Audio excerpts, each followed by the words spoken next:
Welcome to another unboxing. Today I am unboxing my iMac. So, which iMac did I purchase this time of the year? Most of you who have been following me know that I've been replacing most of my equipment since beginning of the year. I've been doing some unboxings on this channel showing you what I have changed in my studio and what equipment I am using and what equipment I'm unboxing on this channel. The equipment I'm using is the same equipment I'm unboxing. What I've bought is what I unboxed. So at the beginning of the year, we purchased a new iMac. This video has been long overdue, so I'm sorry to keep you waiting. When I was thinking about replacing my iMac, the one I had with a Fusion drive, with an let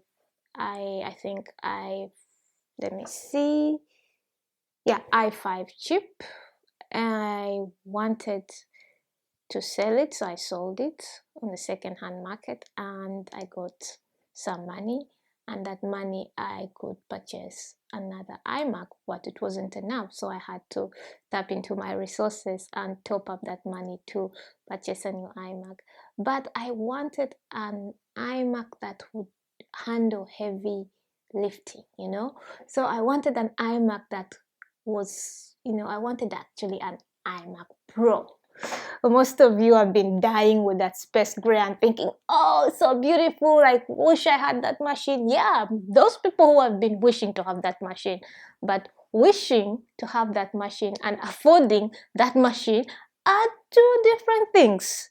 So look into your pockets and see what you can do, and then decide and see if you really can afford that machine. So okay, let's see the specs I got with the new iMac, which we are unboxing today, and I'll tell you what I really got. So first of all, I customized it. So if you want to buy this machine, you cannot buy it straight from the shop. You have to order it online and customize your specifications you need. So what I did is I went online, apple.nl, and then I started customizing the machine I wanted. So one thing I got is I got the 3.6 with an 3.6 ninth generation with an i9 chip, and then for the RAM I went with the 32 gigabytes of RAM because, yeah, as most of you know, the minimum for video editing has to be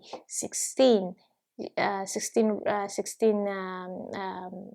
has to be 16 gigabytes of RAM, and most of the time you can buy this RAM separately and install it, but to me I think it's kind of risky. I rather do everything at Apple, so I don't want to take that chance of opening up my computer and putting in RAM that I don't really trust. I don't know, some people do it, they say it saves a lot of money, but all the risks you're running are not that guy, and I don't think it's worth that money you're saving. So, and then I went up and also purchased, let's see,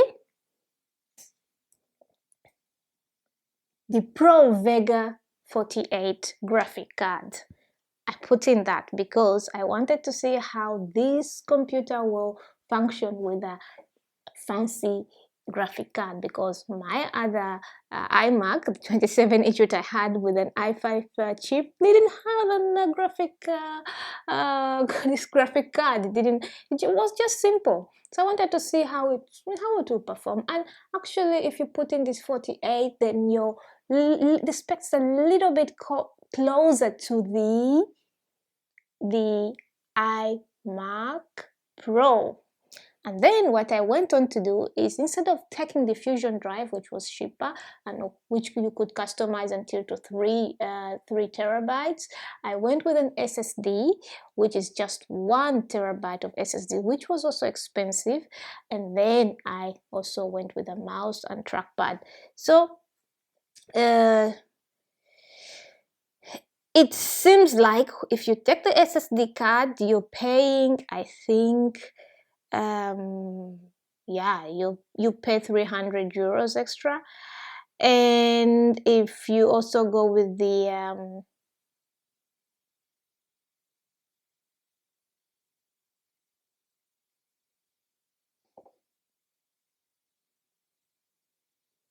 RAM costed me 600 euros, that is the 32 gigabytes of RAM.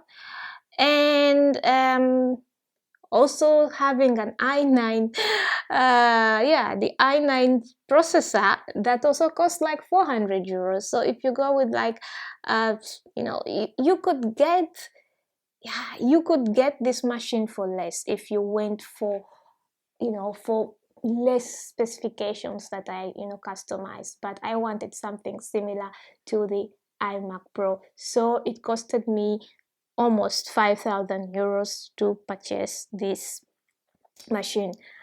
Am I happy with this machine? Yes. In the beginning, it's kind of little bit difficult to go about with it because it has this software, I think Catlia, that you have to customize to give permission to all the applications. If you don't set your permissions well, these applications will disturb you, especially Lightroom.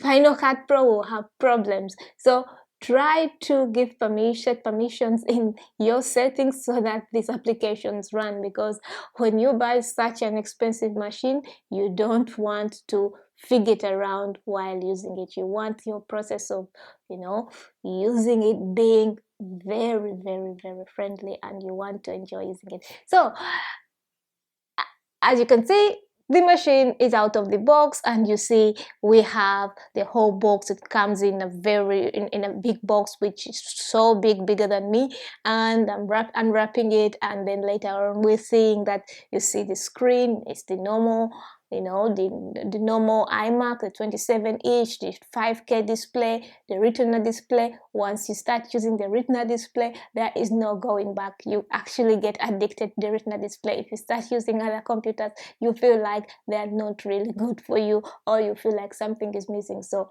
that's why I bought the Retina display again. Okay, the design hasn't changed. It's 220. It's okay. I still love the design.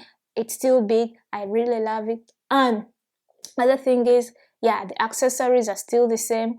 I actually bought this iMac because behind you still have all the card slots, the USB slots, and the headset jack. You have all those accessories. On the new iMac Pros and all the laptops, those accessories are gone. You have to buy something extra. So to me, I think it's worth the money buying just one piece of machine. Although it's not portable, you cannot, you know, figure it around with it. But for the work I think I'm doing, it's good enough. It's worth the money. And yeah, it's worth the money. Not everyone can afford this, but yeah, can we all afford stuff? No. Do you want to buy something everyone can afford? No. But is it worth investing in your business? Yes, it is. If especially you have a design studio, or you run something in design or creatives, or your content creator, or whatever you're doing, this is a good investment in your business or your hobby, whatever you're doing. So happy with my machine? For comments, please leave them below. Don't forget to like, subscribe, and leave your thoughts, and see you till next time. Bye.